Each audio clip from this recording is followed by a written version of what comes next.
हर हर महादेव, जय माँ। आज का विषय है साधन। मनुष्य जीवन में साधन का आरंभ कब से होता है? जब मनुष्य संसार से संतप्त हो जाता है और विचार करता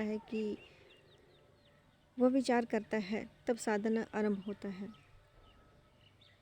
तात्पर्य है कि जब मनुष्य को संसार से सुख नहीं मिलता, शांति नहीं मिलती, तब वह संसार से निराश हो जाता है। उसके भीतर बहुत उथल पुथल मच जाती है, बहुत बेचैन हो उठता है और वह विचार करता है कि मुझे यह सुख चाहिए जिसमें कोई दुख ना हो, वह जीवन चाहिए जिसमें मृत्यु ना हो, वह पद चाहिए जिसमें पतन ना हो। मैं नित्य सुख के बिना नहीं रह सकता। ऐसा विचार होने पर तो वह साधन में लग जाता है। हमारा साधन आगे बढ़ रहा है या नहीं, इसकी पहचान कैसे करें? जितना संसार में आकर्षण कम हुआ और भगवान में आकर्षण अधिक बढ़ता है, उतना ही हम साधन में आगे बढ़ते हैं।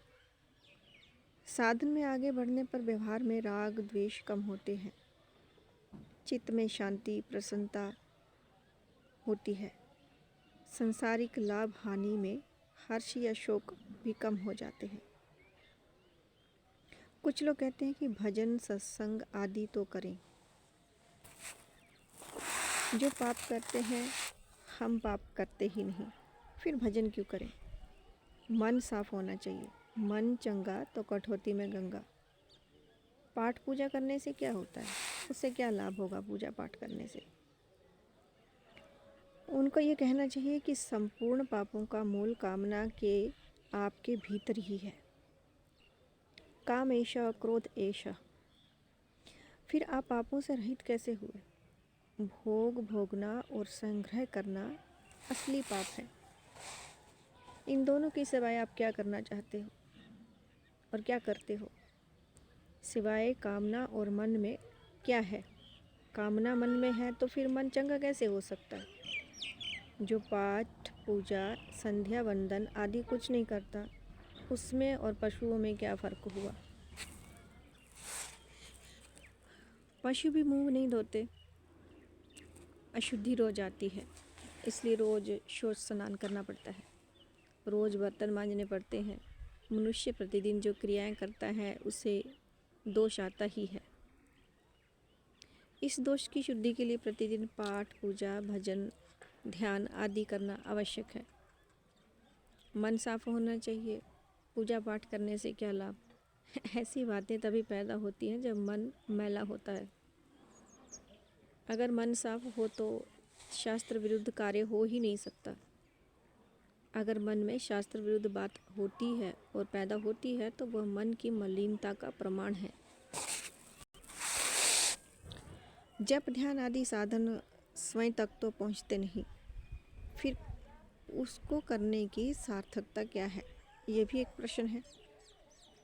तो इसका उत्तर है कि जप ध्यान आदि से विवेक का विकास होता है, भगवान की सम्मुखता होती है, अंतःकरण में पारमार्थिक रुचि पैदा होती है और संसार का महत्व कम होता है। ऐसा होने पर संसार से संबंध विच्छेद और भगवान से प्रेम हो जाता है। प्रश्न है, भजन करना क्या है? तो भगवत प्राप्ति के उद्देश्य से जो जप चिंतन स्वाध्याय विचार आदि किया जाए, यह भजन है। भगवान में प्रियता होना, भगवान के सम्मुख होना भी भजन है। संसार से विमुख होना भी भजन है। केवल क्रिया से भजन नहीं होता, प्रत्युत उसमें भगवान का संबंध होने से भजन होता है। एक प्रश्न और है कि साधन का स्वरूप क्या है? तो इसका उत्तर है कि साधन का स्वरूप परमात्मा की प्राप्ति में तत्परता है। किसी ने प्रश्न किया कि असाधन क्या है?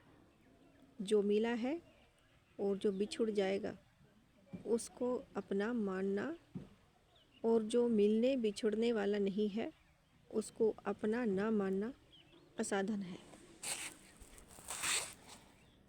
एक प्रश्न और आया है कि कई जगह ऐसा देखा जाता है कि कोई व्यक्ति पहले तो खूब भजन नाम जप आदि करता था पर बाद में उसे सब छोड़ दिया, इसका क्या कारण हुआ?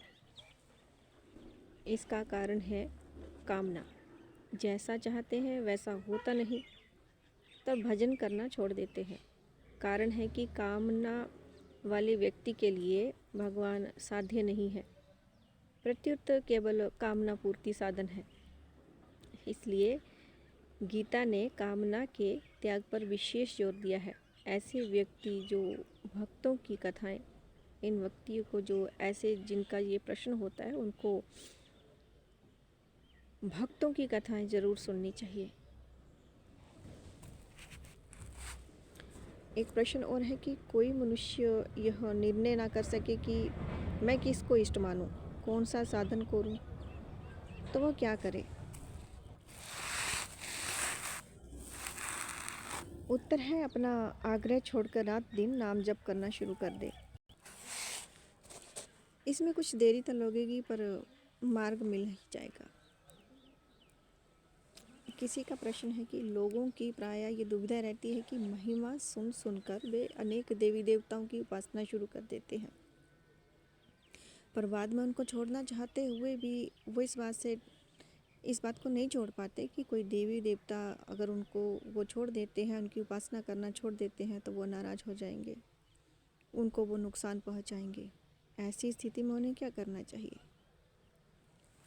उपासना छोड़ने से देवी देवता नाराज़ नहीं होते हैं, क्योंकि उनमें हमारी तरह राग द्वेष नहीं होते। इसका कारण यह है कि मूल में उपास्य तत्व एक ही है। जैसे शरीर के अंग अनेक होने पर भी शरीर एक है, ऐसे ही अनेक देवी देवता होने पर भी वो सभी तत्व एक ही है। साधक का उपास्य देव एक ही होना चाहिए। जिसके उपास्य देव होने से एक निष्ठा नहीं होगी और एक निष्ठा ना होने से सिद्धि नहीं मिलेगी।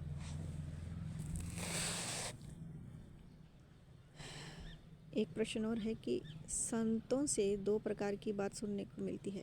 पहली तो कल्याण का उद्देश्य रखकर साधन में लग जाएं, और दूसरी कि सब साधन दूसरे के कल्याण के लिए ही करें। दोनों बातों में सामंजस्य कैसे बैठेगा? तो इसका भी उत्तर है, ये दो भेद हैं, साधक के स्वभाव के अनुसार है। खास बात है कि कल्याण के उद्देश्य से खुद भी लगें और दूसरों को भी लगाएं। एक प्रश्न और है कि किसी ने ये प्रश्न किया है कि हम साधना करते हैं फिर जल्दी सफलता क्यों नहीं मिलती? तो इसका जवाब है कि जल्दी सफलता चाहना भी भोग है। हमें तो बस साधन करते रहना चाहिए, जल्दी सफलता मिल जाए इस तरफ ध्यान नहीं देते और ना देना चाहिए। जल्दी सिद्धि प्राप्त करने के पीछे करेंगे क्या? काम तो यही करेंगे। हर हर महादेव। जय माता।